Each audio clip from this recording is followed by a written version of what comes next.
Hola amigos, hola queridos estudiantes. El tema de hoy en Kierkegaard va a ser Kierkegaard del tránsito hacia diferentes estadios de vida. Es el personaje Kierkegaard. Cómo Kierkegaard en su propia existencia puede ser considerado como un sujeto de tránsito. Previamente es algo muy básico, pero lo básico es siempre importante y en Kierkegaard mucho más.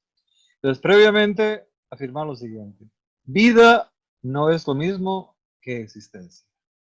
La vida es el hecho biológico, es la constancia humana de que somos seres de carne y hueso, naturales, como diría Unamuno, y que nacemos, caminamos por el mundo, nos relacionamos con otras personas, y si alguien quiere, se reproduce, y es obvio también que crece, y finalmente muere. Eso es la vida, el sector biológico. En ese sentido, la vida humana tiene la diferencia respecto a la vida de plantas o a la vida de los animales, que es una vida que se organiza en sociedades bajo la razón, bajo la... Y ahí donde salta ya la existencia. La existencia es aquel conjunto de vidas humanas o de decisiones humanas que una persona se decide voluntariamente a ejecutar, cumplir, en el entendido de que nacen precisamente de la voluntad. Existencia es lo que nace de la voluntad como un proyecto y se extiende como programación de vida, como proyecto de vida, para usar la expresión de Heidegger. Y a partir de entonces se asume consecuentemente todo lo que esa vida como decisión, como producto formado, va a traer de suyo. El estado de vida, es lo que propiamente se va a vivir como coherencia. Entonces, ¿quién ha decidido hacer de su vida una seducción, vivir como seductor, o vivir como músico, por ejemplo, como escritor, en el caso de Kierkegaard, que era su deseo, ser un poeta? Su consecuencia de vida lo lleva a ser tan coherente, ser tan consecuente con lo que está llevando, que se convierte en una manera permanente de ser. Eso es el estado. Y el estilo es lo que la gente ve. El estilo es lo que lo diferencia a un personaje que se ha decidido vivir por un estado delante de los ojos de los demás. Aquello que es característico del poeta, aquello que es característico del enamorado, aquello que es característico del padre de familia o del hombre justo. Ese es el estilo de vida. Hay una advertencia de Kierkegaard. No todos alcanzan el mismo desarrollo en cada uno de los estados. Es más, no todos llegan al mismo estado. Alguien puede quedarse nada más en el estado ético y nunca pasar de ahí. Alguien puede pasar al estado ético y nunca pasar al estado religioso. O alguien puede quedarse en el estado ético y de vez en cuando saltar al estado religioso. Entonces no es lineal, simplemente es una programación de vida, una posibilidad de las muchas que tienen los seres humanos de ir construyendo a lo largo de sus años de vida.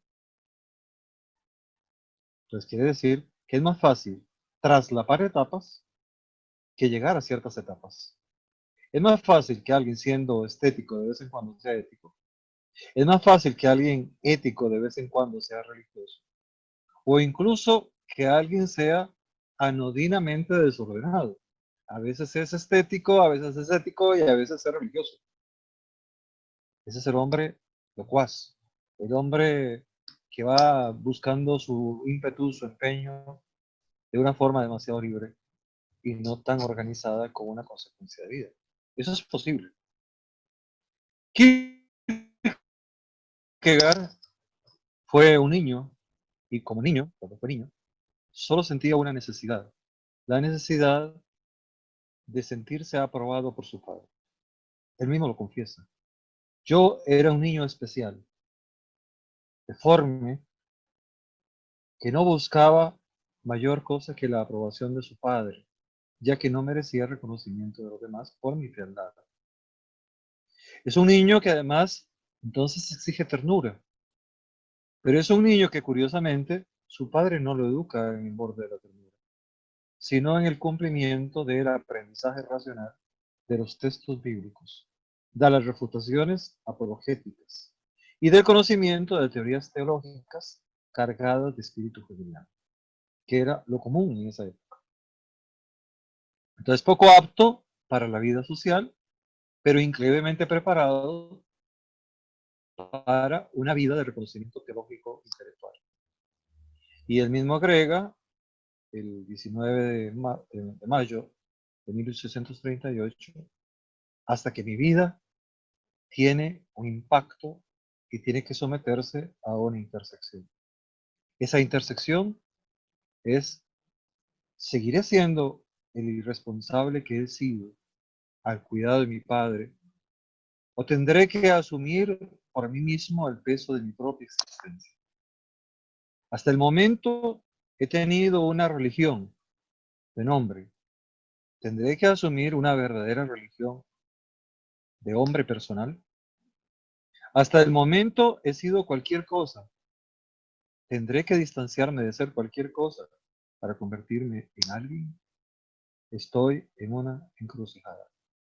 19 de mayo de 1838. Y estando en esa encrucijada, muere su padre.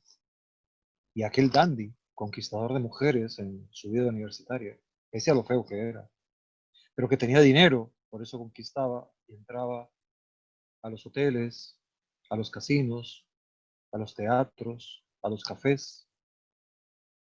Ese dandy, de un momento a otro, gira en su vida estética, en su vida de conquistador, en su vida de escritor improvisado, gira y se convierte en una persona enamorada.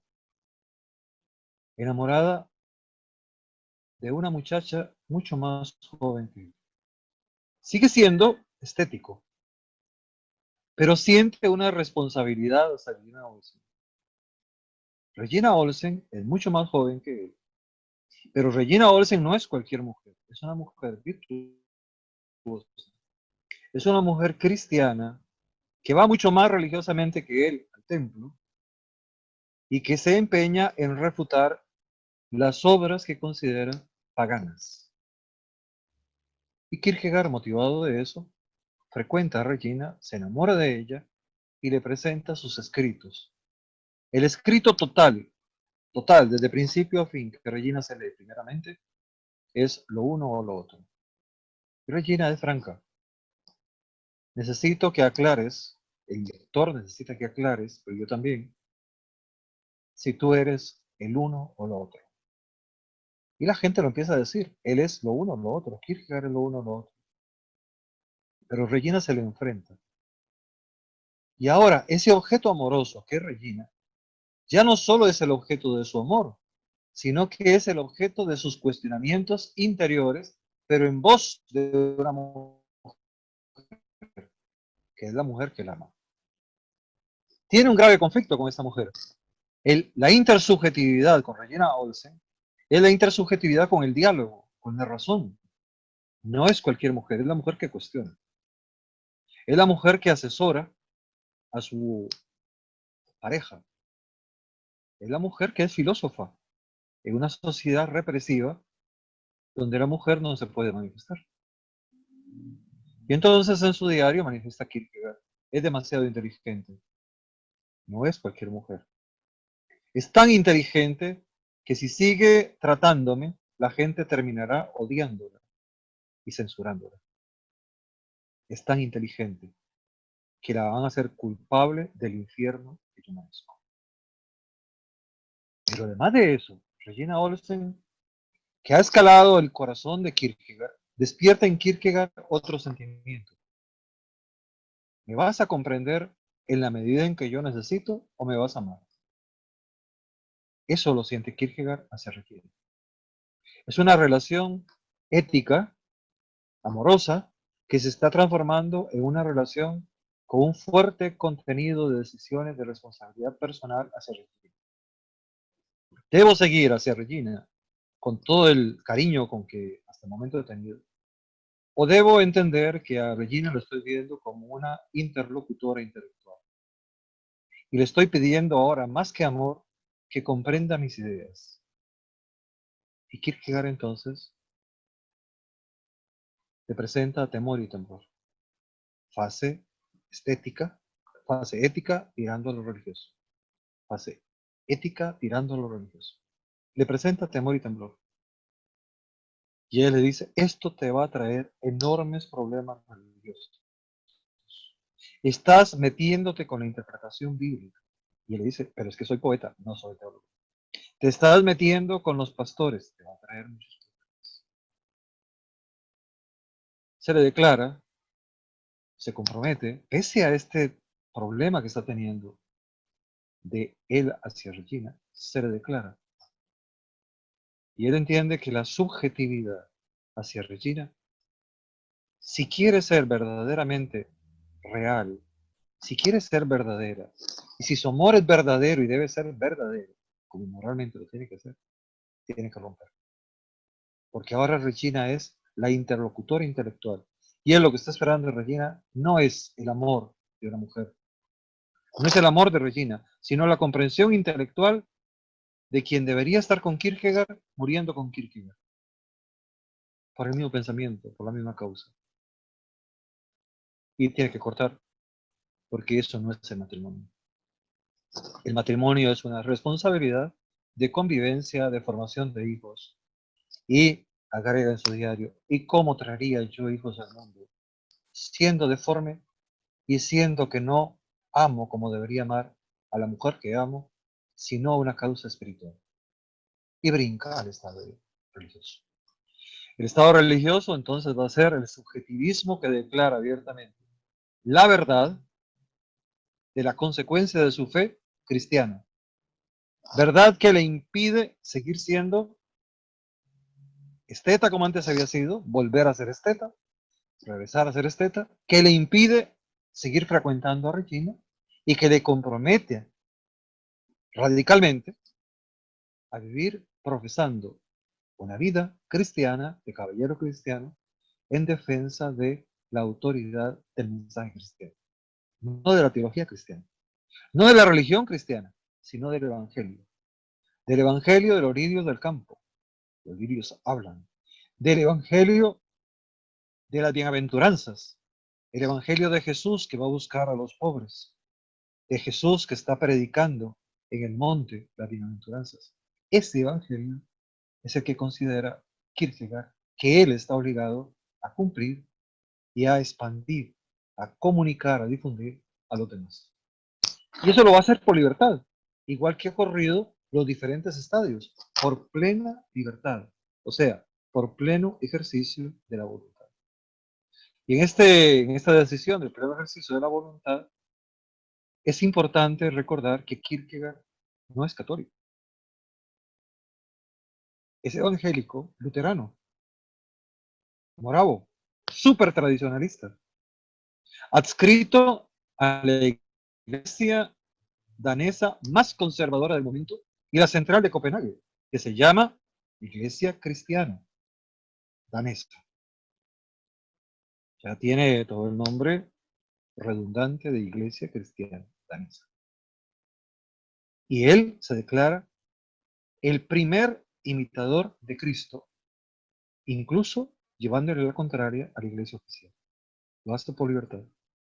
La misma libertad, el servo arbitrio que había mencionado Lutero. La libertad humana se convierte en sierva de la fe. Y ahora ya Kierkegaard no es Kierkegaard, sino que es un siervo. Igual que María, un siervo, como en Temor y Temblor, que pone a María como una sierva, aquella que no fue favorecida por Dios en el sentido de que no la libró de la maledicencia ajena, sino que la hizo su servidora, incluso en el dolor de que la consideraran una mujer cualquiera, por quedar embarazada soltera, que la consideraran una mujer sencilla, porque no tenía una posición social acomodada, y una mujer que vio morir a su hijo de la forma más violenta socialmente en esa época, como eran matar a los malhechores víctimas de la cruz romana. No la trató con piedad, porque a los cristianos verdaderos Dios no los trata con piedad. Pero eso se asume desde el siervo, desde la libertad sierva, desde el servo arbitrio. Lo asumo porque Dios así lo quiere. Y Dios castiga, Dios prueba, Dios bendice a su manera a los que son caballeros de fe. Entonces la fe es la respuesta. La fe no es la razón, pero sí es la forma en que el pecado huye. Y la fe es la superación del mundo pasado, de las vidas pasadas. Por eso la fe sería, y la vida consecuente con la fe, sería la vida de la verdad, la vida verdadera. Las otras fueron vidas experienciales, vidas que en la medida en que fueron conscientemente decididas y coherentemente asumidas, tuvieron rasgos de verdad subjetiva. Pero la verdadera vida es la vida que se consagra decididamente en el sentido religioso a asumir como ente finito la realidad del contacto con lo infinito. Entonces yo, si verdaderamente yo, ente finito, me decido subjetivamente y voluntariamente a saltar hacia el ente infinito, verdadero, hacia el sujeto real, estoy siendo consecuente con mi vida y eso es lo mejor que como ser humano me puede pasar. Aunque paradójicamente traiga como consecuencias el rechazo, el odio y la ingratitud, el malprecio que todos los demás que no son cristianos me puedan ofrecer. Pero eso es parte de la consecuencia del estado y del estilo de vida cristiano. Ese fue Kierkegaard. Hay unos pasajes escritos por él, ya más concretamente, que pueden iluminar este fideísmo comprometido de Kierkegaard.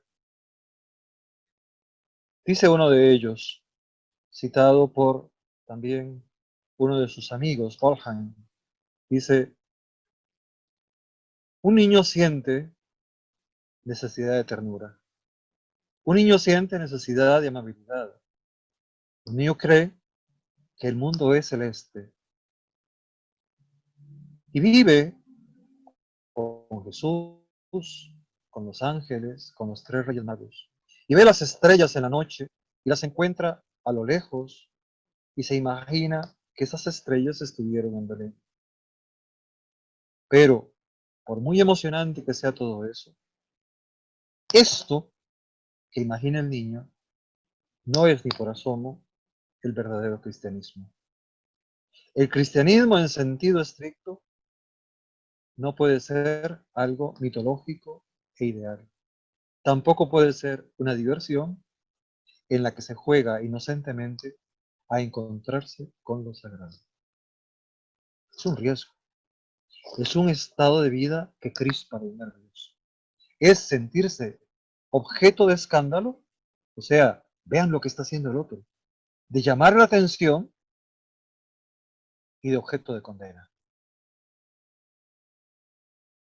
Es sentirse pecador y es sentirse objeto de la diferencia de quienes se consideran justos y por eso tratan al justo como si fuera injusto. Es una paradoja. Sentirse cristiano y ser cristiano conduce a la paradoja de la soledad, del aislamiento que otros le quieran dar y de la condena. Pero eso lo vivió Cristo. Entonces el cristiano se refuerza con eso. Otro punto de vista lo afirma en su postscriptum. Dice, la libertad que siente quien verdaderamente se decide por un estado de vida consiste precisamente en experimentar un golpe dentro de uno. Ese golpe que consiste en elegir inciertamente, porque no se tiene la certeza objetiva, y elegir con pasión. Cuando uno se decide a elegir cristianamente vivir, no hay duda de que ese golpe es el más fuerte de todos. Pero también no hay duda de que se necesita la pasión más intensa de todas porque es la pasión hacia lo infinito. Y en Temor y Temblor tiene una frase muy sencillita, pero también muy espeluznante. Las conclusiones que se logran de vivir apasionadamente son las únicas verdaderamente dignas de creencia y las únicas que verdaderamente prueban quién es uno. Las afirmaciones, las decisiones que uno hace desde uno, con toda la pasión, no solo son afirmaciones de uno, sino que además de eso, prueban quién es uno, prueban que uno está presente ante la vida. Y entonces el pensamiento de Kierkegaard se teje más que por lo intelectual, por la justificación de decidirse a encontrarse uno mismo realizándose en un tipo específico de existencia. Muy bien, amigos, espero haberlos iluminado un poquito con estas palabras. Nos vemos en la próxima lección y ha sido un gusto.